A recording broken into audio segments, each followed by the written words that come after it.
രാഹുൽ ഗാന്ധിയുടെ ഭൂരിപക്ഷം എത്ര കുറയും? വയനാട് മണ്ഡലത്തിൽ ഈ ചോദ്യത്തിന് മാത്രമാണ് പ്രസക്തി. രാഹുൽ ജയിക്കുമെന്നതിലൊരു സംശയം ഇടതുപക്ഷമോ BJPയോ പോലും ഉയർത്തുന്നില്ല. 2019 4,31,770 എന്ന ഭൂരിപക്ഷത്തിൽ നിന്ന് കുറയുന്ന ഓരോ വോട്ടിനും രാഹുലും കോൺഗ്രസും ദേശീയ തലത്തിൽ മറുപടി പറയേണ്ടി വരും.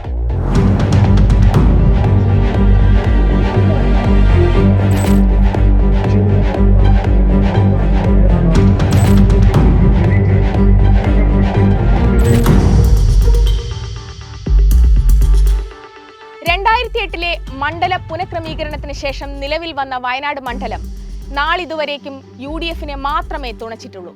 41% മുസ്ലിങ്ങളും 13% ക്രിസ്ത്യാനികളുമുള്ള മണ്ഡലം.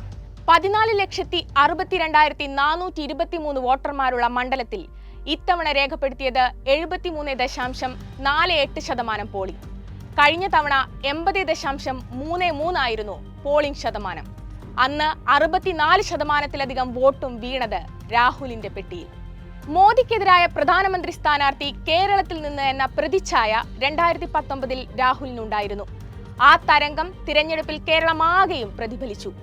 എന്നാൽ ഇത്തവണ രാഹുലിന് ആ മുഖമല്ല ഉള്ളത്. മണ്ഡലത്തിൽ ഉണ്ടാകാതിരുന്ന, പ്രാദേശിക വിഷയങ്ങളിൽ സജീവമായി ഇടപെടാതിരുന്ന MP എന്ന വിമർശനം കൂടി ഉയരുന്നുണ്ട്. രാഹുലിന്റെ ദേശീയ പ്രതിച്ഛായ അതിനെ മറികടക്കുമോ എന്നതാണ് പെട്ടി തുറക്കുമ്പോൾ അറിയാനുള്ളത്. വോട്ടിംഗ് ശതമാനം കുറഞ്ഞത് ഭൂരിപക്ഷത്തെ ബാധിക്കില്ലെന്നാണ് കോൺഗ്രസ് വിലയിരുത്തൽ. ഇത്തവണ വോട്ട് ചെയ്തവരുടെ എണ്ണവും കഴിഞ്ഞ വർഷത്തെ വോട്ടർമാരുടെ എണ്ണവും തമ്മിൽ കാര്യമായ വ്യത്യാസമുണ്ടായിട്ടില്ലെന്നാണ് ആത്മവിശ്വാസത്തിന് പിന്നിൽ. പുറമേക്ക് രാഹുൽ ഭൂരിപക്ഷം നിലനിർത്തുമെന്ന് അവകാശപ്പെടുമ്പോഴും 1,00,000-ലധികം വോട്ടുകൾ കുറയുമെന്ന് തന്നെയാണ് UDF വിലയിരുത്തൽ. കഴിഞ്ഞ തവണ വയനാട്ടിലെ 11 ബൂത്തിൽ മാത്രമാണ് രാഹുൽ ഗാന്ധി പിന്നിലായത്. ഇത്തവണ സ്ഥിതി മാറുമെങ്കിലും എല്ലാ നിയോജക മണ്ഡലങ്ങളിലും ലീഡ് ഉറപ്പാണ്. വിജയിക്കാനുള്ള പോരാട്ടം എന്നതിലുപരിയായി രാഷ്ട്രീയ മത്സരമാണ് ഇടതുപക്ഷം ഇത്തവണ വയനാട്ടിൽ മുന്നോട്ട് വെച്ചത്. കഴിഞ്ഞ തവണ PP സുനീർ നേടിയതിനേക്കാൾ 1,00,000-ലധികം വോട്ടുകൾ ആനി രാജ നേടുമെന്നാണ് LDF കണക്കുകൂട്ടൽ. രാഹുൽ പ്രഭാവത്തിൽ ഒലിച്ചുപോയ പാർട്ടി വോട്ടുകൾ തിരിച്ചുപിടിക്കാനാകുമെന്നാണ് ആത്മവിശ്വാസം. ഒരു മണ്ഡലത്തിലും ലീഡ് നേടാനായില്ലെങ്കിലും മാനന്തവാടി, തിരുവമ്പാടി മണ്ഡലങ്ങളിൽ വലിയ മുന്നേറ്റമുണ്ടാക്കാനാകുമെന്ന് LDF കരുതുന്നു. ആകെ വോട്ട് 1,00,000 മറികടക്കാനാകുമെന്നാണ് BJP വിലയിരുത്തൽ.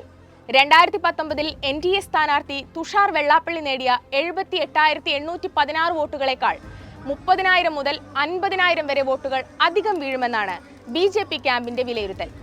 വണ്ടൂർ, മാനന്തവാടി, ബത്തേരി, നിലമ്പൂർ മണ്ഡലങ്ങളിൽ നില മെച്ചപ്പെടുത്താനാകുമെന്നാണ് പ്രതീക്ഷിക്കുന്നത്. മണ്ഡലത്തിൽ മറ്റ് സാമുദായിക രാഷ്ട്രീയ അടിയൊഴുക്കുകൾക്ക് സാധ്യതയുമില്ല.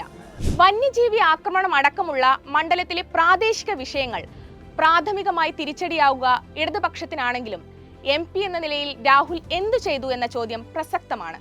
CAA-യിലെ നിലപാടില്ലായ്മ, BJPയെ പേടിച്ച് മുസ്ലിം ലീഗിന്റെ കൊടി താഴ്ത്തിക്കെട്ടിയത്, ഇവയൊക്കെയും മണ്ഡലത്തിൽ ചർച്ചയായിട്ടുണ്ട്. ഒപ്പം ഇന്ത്യ മുന്നണിയിലെ ഐക്യമില്ലായ്മയും.